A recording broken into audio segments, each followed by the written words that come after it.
nos daba el ejemplo de no quedarse callado. Pues nos dolió muchísimo en el alma, pero también su muerte nos dio también más fuerza y más capacidad para resistir. O sea, dijimos, Umaña dio todo por este país y por la causa de los derechos humanos. El hecho de que lo hayan asesinado no derrumba sus sueños y sus aspiraciones, por el contrario, ha dejado muchas semillas y parte de nosotros somos su semilla.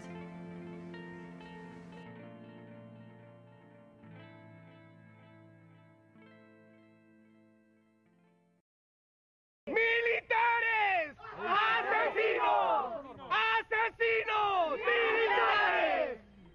¡Compañero Eduardo Umaña Mendoza! ¡Presente! ¡Presente! ¡Presente! ¿Quién lo asesinó? ¡El militarismo en Colombia! ¿Quién lo asesinó? ¡El militarismo en Colombia!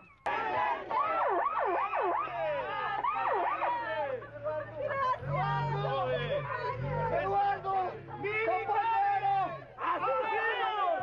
¡Asesinos! ¡Asesinos! ¡Militares! ¡Asesinos! ¡Fuera el fascismo de Colombia! ¡Fuera el fascismo de Colombia!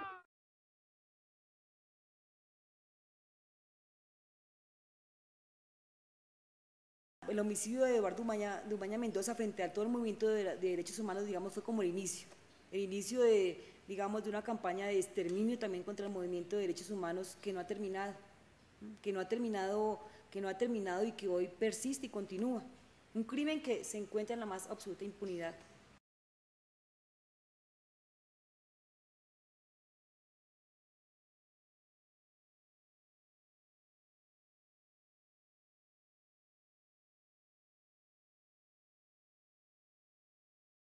El problema en Colombia es que no solo están siendo afectadas las comunidades, no solo están siendo afectados los sectores sociales víctimas de la violación de derechos humanos, sino que también los propios defensores de derechos humanos estamos siendo objeto de agresiones, de ataques, de acusaciones que nos ponen en alto riesgo frente a los actores armados en el país.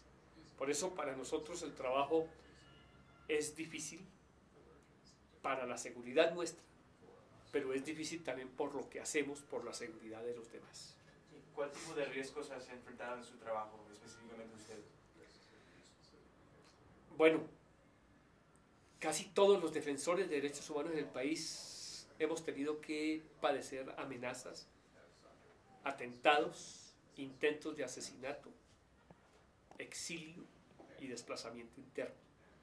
A mí particularmente me tocó salir del país en el 88, estar 2 años por fuera en un exilio forzado. Me ha tocado el desplazamiento forzado con mi familia por varias ciudades del país. He sido víctima de atentados y en la última etapa la organización que yo presido ha sido señalada por el gobierno con acusaciones genéricas en las que es muy grave en la medida en que nos coloca en situación de alta vulnerabilidad. Eso ha sido una presión durante 14 años. No siempre se puede estar tranquilo en el país, muchas veces hay que salir del país para minimizar las amenazas o neutralizarlas o evitar que se produzcan situaciones más graves.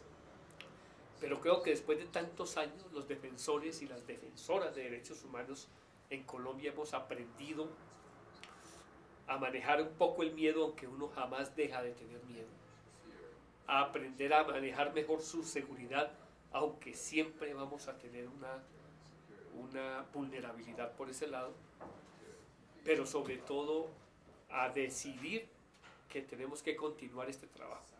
porque eso es lo más importante. Ese día yo llegué a mi casa, pero tuve que salir a hacer una vuelta, entonces salí. Nosotros tenemos, los carros los dejan, es un carro de protección, un carro blindado, los dejan en las casas. Yo tuve que salir y cuando regresaba a mi casa, eran como las 11:30, 12 de la noche, vi que un carro me venía siguiendo. Entonces, lo primero que hice, yo pensé que era un carro oficial porque venía muy rápido. Cuando yo aceleré el carro me atravesó la camioneta y se bajaron como 4 tipos, todos con sus ametralladoras. Entonces claro, yo frené el carro y uno me empezó a decir que me bajara. Entonces yo pensaba en ese momento, ¿será que este carro resiste, no resiste, qué hago? O sea, uno en ese momento se le pasa la vida en un minuto. Y si me bajo y me desaparecen, y si me bajo y me matan acá, entonces no sé, yo creo que el ánimo o los esquemas, lo que uno aprende en protección, lo que hice yo fue acelerar el carro, aceleré. Y me fui encima de los tipos y los tipos alcanzaban a darle un golpe al vidrio, el vidrio que totalmente destruido. Yo salí, los tipos no me siguieron. Bueno, hicieron las respectivas pruebas del DAT, después de eso empecé a recibir llamadas a mi casa donde llamaban, colgaban. Un día llamaban a decir a qué hora llegaba mi hija del colegio, otro día la siguió la ruta unos hombres en un taxi, preguntándole a la empleada del servicio que si efectivamente ella era la hija de Soraya Gutiérrez, y así fueron las cosas. Eso ocurrió, las investigaciones no han arrojado nada. Amenazas telefónicas que hemos recibido aquí en la oficina, donde nos dicen pues palabras soeces y que nos van a matar. Amenazas que han recibido organizaciones con las que trabajamos en las regiones, donde los grupos paramilitares dicen que si nosotros volvemos a poner un pie en tal o cual municipio, somos hombres o mujeres muertas, y mensajes que hemos recibido a través de otras personas, que en reuniones secretas se ha hablado de nosotros como organización o de mí en particular, como una persona que afecta a esos grupos, a los grupos paramilitares. Después las cosas se han calmado, yo salí de mi casa por un tiempo, pero después ya de 6 meses uno vuelve porque es su casa, es su hogar, es su casa. Yo volví a mi casa en un paquete que llega a mi casa, con un paquete que llega con una muñeca, la muñeca totalmente descuartizada, quemada, con manchas rojas de esmalte en muchas partes de su cuerpo y con una nota que decía: usted tiene una familia linda, no la sacrifique. Y el paquete enviado desde el lugar donde yo, o sea, porque fue enviado por una empresa de mensajería con las direcciones con el nombre de mi padre que ya está fallecido, o sea, dándole a entender que conocen muchos datos míos. Nosotros sabemos que usted, su familia vive en tal parte, o sea, mi familia paterna y materna vive en una ciudad que no es Bogotá. Sabemos que usted, la forma de la muñeca, que también puede ser responder a la niña, la forma incluso como muestra en la muñeca es lo más absoluta sevicia, o sea, porque así es como han matado a las víctimas, a los paramilitares. Pero estos no son paramilitares, creemos que esto sí fue ejército, por la información que tienen, no fácilmente nadie puede acceder a mucha información, mucho más personal. Cuando llega una amenaza escrita o verbal, generalmente lo hacen para asustar. Cuando quieren matar no amenazan.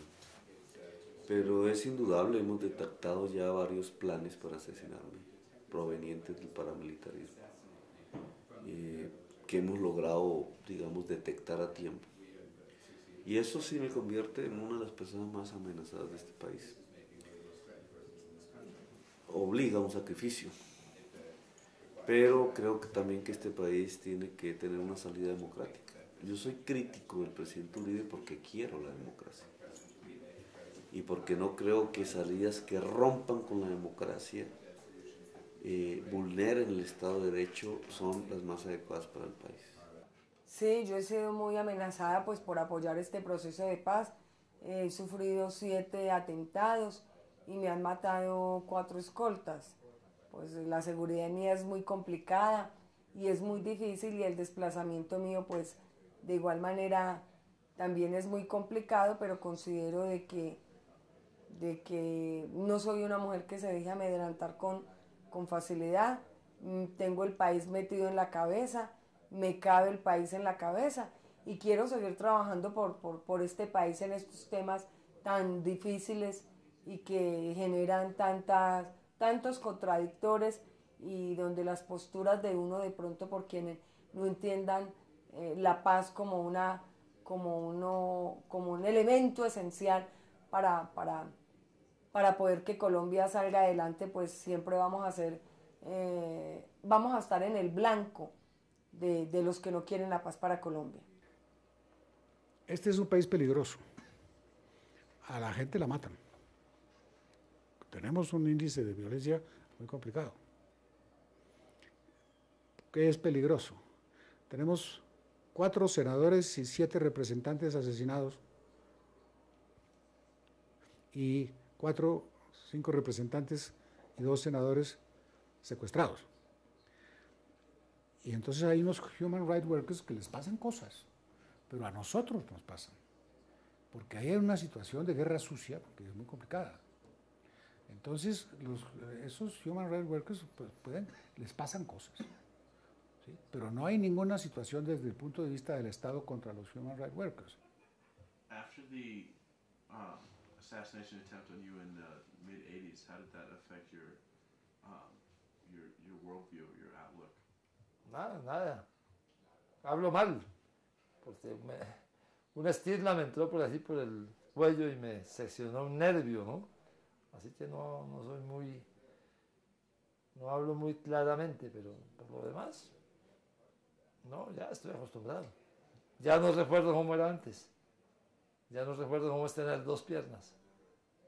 Eso, el ser humano es muy adaptable, es capaz de todo. Así que hace unos 2 años o 3 me encontré con la persona que me tiró la granada. En un acto público me encontré. Y ya, no me pasó nada. No sentí nada. Eso ya pasó, eso fue el pasado. Y lo que pasó, pasó y ya estamos en el futuro y eso no. Creo que hay más problemas con los familiares de las víctimas.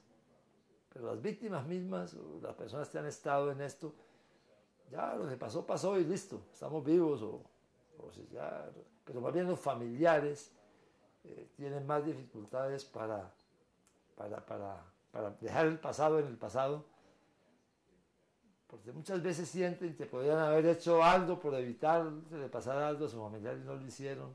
Claro, Carlos Castaño, que a su papá lo mataron las FARC, Álvaro Uribe, que a su papá lo mataron las FARC, a los de las FARC, que los liberales o los conservadores o no sé quién le mataron a sus familiares. Esa es la historia de Colombia. Lo que pasa es que esa cadena, para que no sea infinita, pues hay un momento en que hay que interrumpirla. Pero a mí me parece que parte de la bronca personal de Uribe sí tiene que ver con lo que le pasó a su papá. Me parece que eso cada rato sale. Mire, en el pasado, cuando hubo el proceso de paz con las Fuerzas Armadas Revolucionarias de Colombia y el gobierno del presidente Belisario Betancur, por allá en los años 80, a finales de los años 80 del siglo pasado, hubo muchos comentarios que decían que la Unión Patriótica, que era un partido surgido como resultado de esos acuerdos, era un brazo político de la FARC. Y eso tuvo como consecuencia que hoy estemos averiguando por la suerte de más de 3.000 personas, militantes de la Unión Patriótica, que fueron asesinadas, desaparecidas, torturadas, injustamente detenidas. Porque mucha gente consideraba que si mataban a la gente por ser de la Unión Patriótica, le estaban haciendo un bien al país, porque estaban enfrentando a las guerrillas. Mi padre fue elegido en el año 94 como senador de la República. En realidad era uno de los pocos parlamentarios que quedaban en el Congreso de la República representando esta organización política. Y fue el último senador que eligió este grupo político antes de que fuera exterminada la bancada parlamentaria. Con su asesinato se acabó la representación política de la Unión Patriótica en el Parlamento.